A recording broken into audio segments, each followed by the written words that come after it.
Remove the perforated cutouts from both pieces of insulation as seen here.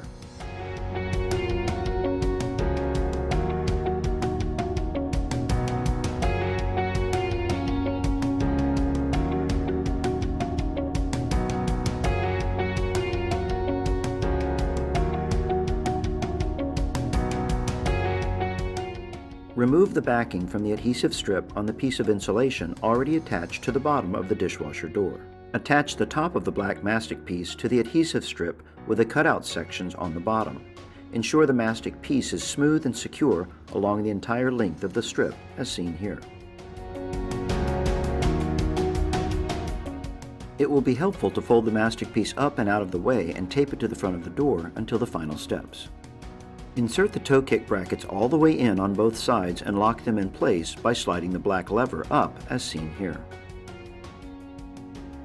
Now remove the backing from the adhesive strip on the felt piece. Apply the felt piece to the metal panel below the door, ensuring the brackets come through the cutouts and the felt touches the floor as shown here. Remove the tape securing the mastic piece to the door and fold it down and over the felt piece, ensuring both brackets come through the cutouts as before.